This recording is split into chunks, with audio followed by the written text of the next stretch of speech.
అదరగొట్టే కారం రంగు రుచి ఆచి కారం పొడి.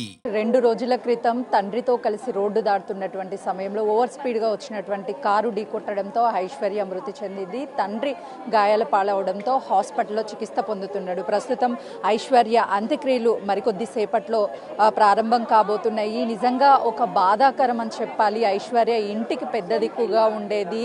ఆ తండ్రిని, అన్నని, తల్లిని ఒక పెద్ద దిక్కుగా ఉండి చూసేది. కానీ ఈరోజు ఐశ్వర్య లేదు అన్న విషయాన్ని ఎవ్వరూ జీర్ణించుకోలేకపోతున్నారు. ఐశ్వర్యాన్ని తిరిగి తీసుకురాలేము అని చెప్పేసి వాళ్ళు కన్నీరు మున్నీరు అవుతున్నారు. తన స్నేహితులు ఒక్కొక్కరు ఏడుస్తుంటే చూడ్డానికి ప్రతి ఒక్కరికి కూడా చాలా విషాదంగా కనిపిస్తుంది. ఎందుకంటే ఒక ఇంటిలో కనీసము తన కూతుర్ని కళ్ళ ముందు కోల్పోయానన్న విషయము ఆ తండ్రికి 2 రోజుల పాటు తెలియదు. ఆ తండ్రి నరక యాతన శ్మశాన వాటికి డైరెక్ట్గా అంత్యక్రియలు చేసేటువంటి టైంలో ఐశ్వర్యాన్ని చూడటానికి తండ్రిని తీసుకొస్తామని చెప్తున్నారు. వాళ్ళ సన్నిహితుల్ని చూడొచ్చు. ఎందుకంటే ప్రతిరోజు కూడా కలిసి ఉండేటువంటి వాళ్ళు ఈరోజు ఐశ్వర్య లేదు అన్న విషయాన్ని జీర్ణించుకోలేకపోతున్నారు. వాళ్ళంతా కూడా కన్నీరు మున్నీరు అవుతున్నారు. ఇలాంటి ఘటన ఏ కుటుంబంలోనూ జరగకూడదు అని చెప్తున్నారు. వాళ్ళతో మాట్లాడే ప్రయత్నం చేద్దాము.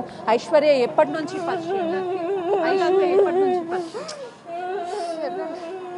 చూడొచ్చు. అంటే వాళ్ళని ఎంత ఓదార్చే ప్రయత్నం చేసినా కూడా ఆ బాధని తీర్చలేనటువంటి పరిస్థితి ఉంది. ఒక్కసారి వాళ్ళ కుటుంబ సభ్యులతో కూడా, ఎందుకంటే అతివేగంగా వచ్చి ఆ కారు ప్రమాదం చేసినటువంటి వ్యక్తిని వెంటనే శిక్షించాలి, కుటుంబానికి న్యాయం చేయాలి అని చెప్పేసి కుటుంబ సభ్యులు డిమాండ్ చేస్తున్నారు. ఏ ఒక్కరికి కూడా ఇలాంటి బాధ కలగొద్దు. ఒకవైపు తండ్రి చివరిగా తన కూతుర్ని చూసుకోలేనటువంటి పరిస్థితిలో ఉన్నాడు. మరోవైపు ఇక్కడ ఐషు అంత్యక్రియలకి అన్ని ఏర్పాట్లు కూడా సిద్ధం చేస్తున్నారు. డైరెక్ట్గా శ్మశాన వాటికి తీసుకువచ్చి అలా తండ్రికి చివరి చూపు చూయిస్తామని చెప్తున్నారు. వాళ్ళ రిలేటివ్స్తో మాట్లాడించే ప్రయత్నం చేద్దాము.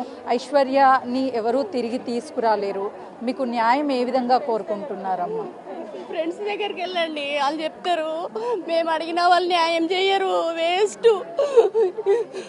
3 రోజుల నుంచి తిరుగుతున్నామమ్మా, ఏం లేదమ్మా, ఎవ్వరూ తీర్చలేరు. మా ఐశ్వర్య ఫ్రీ సీట్ కొట్టిందమ్మా. ఫ్రెండ్స్ తండ్రికి చివరిగా ఒక్కసారైనా చివరి చూపు చూపించడానికి కష్టంగా ఉందమ్మా.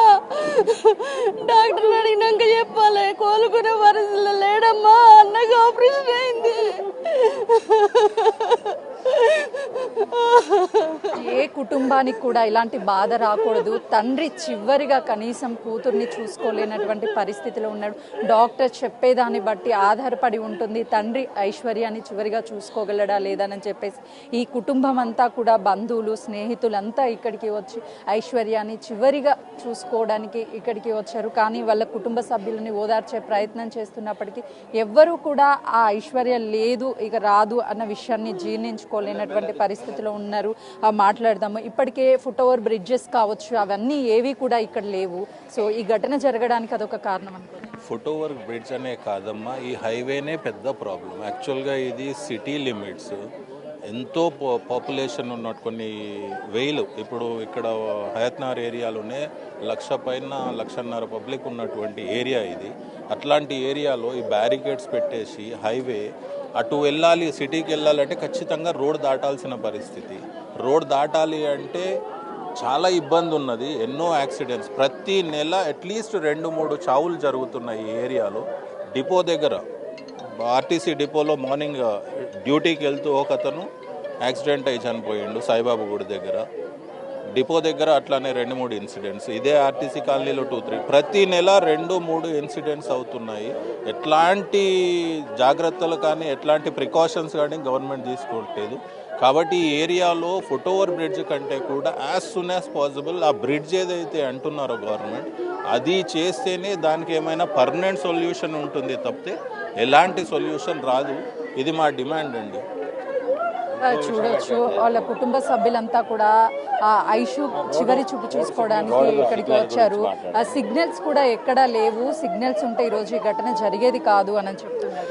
మరి చాలా కాలం నుంచి కాలనీలో ఉన్న వీళ్ళు మనకు 20 సంవత్సరాలు వచ్చి ఉంటారు.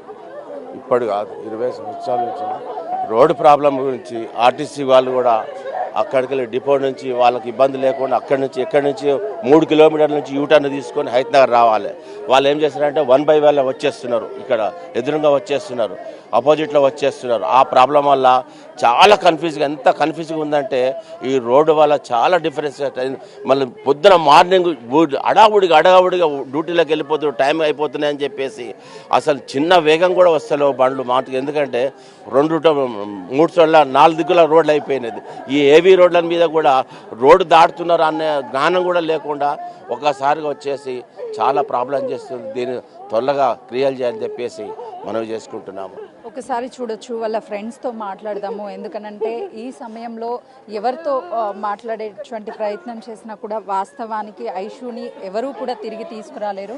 కానీ మరొకరికి ఇలాంటి ఘటన జరగకుండా ఉండాలి, ఐషుకి న్యాయం జరగాలి అని అంటే ఎవరైతే యాక్సిడెంట్ చేశారో తనని కఠినంగా శిక్షించాలి అని చెప్తున్నారు. చూడొచ్చు, ఫ్రెండ్స్ అంతా కూడా అసలు కనీసము రెగ్యులర్గా మాతో మాట్లాడేటువంటి ఐషు ఇప్పుడు లేదు అన్న విషయాన్ని జీర్ణించుకోలేకపోతున్నారు.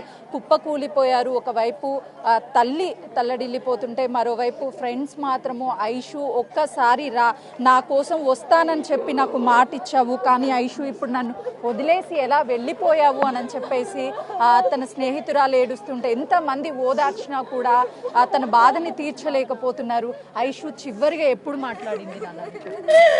నా బర్త్డే రోజు కాల్ చేసింది ఐషు, నవంబర్ 15కి. మీ ఇంటికి వస్తేనే భావన అన్నది. ఏడికి పోయినాం ఐషు, రా ఐషు. స్కూల్ మొత్తం నా పక్కన కూర్చున్నది. ఐషు నా బెస్ట్ ఫ్రెండ్.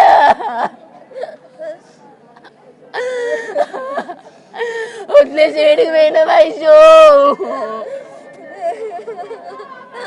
ఐషు ఒక్కసారి రా ఐషు, నన్ను వదిలేసి ఎక్కడికి వెళ్ళావు అని చెప్పేసి వాళ్ళ స్నేహితులంతా కూడా కన్నీరు మున్నీరు అవుతున్నారు. మరికొద్ది సేపట్లోనే ఐషు అంత్యక్రియలు ప్రారంభమవుతాయి. ఒకవైపు వాళ్ళ నాన్న చివరి చూపు చూసుకోగలడా లేదా అని చెప్పేసి ఎవరికి అర్థం కానటువంటి ప్రశ్నగా మారింది. ఏ కన్న తండ్రికి కూడా ఇలాంటి సిచ్యువేషన్ రావద్దనే చెప్పుకోవచ్చు. ఓవరాల్గా చూసుకుంటే మాత్రము ఈ విషాదము అందరినీ కూడా కలిసివేస్తున్నటువంటి పరిస్థితి ఉంది. ఆ తల్లి ఒక్కసారి మాట్లాడమ్మా ఐషు, నీకు జరిగినటువంటి అన్యాయం గురించి మాట్లాడు అని చెప్పేసి చెప్తున్నారు. ఒక్కసారి తల్లి న్యాయం చెయ్యి, న్యాయం చూడొచ్చు. మొత్తానికైతే మాత్రము ఐషుకి న్యాయం చేయండి అని చెప్పేసి వాళ్ళ కుటుంబము బోరున విలిపిస్తున్నటువంటి పరిస్థితి అయితే మాత్రం ఇక్కడ నెలకొంది. రాజు.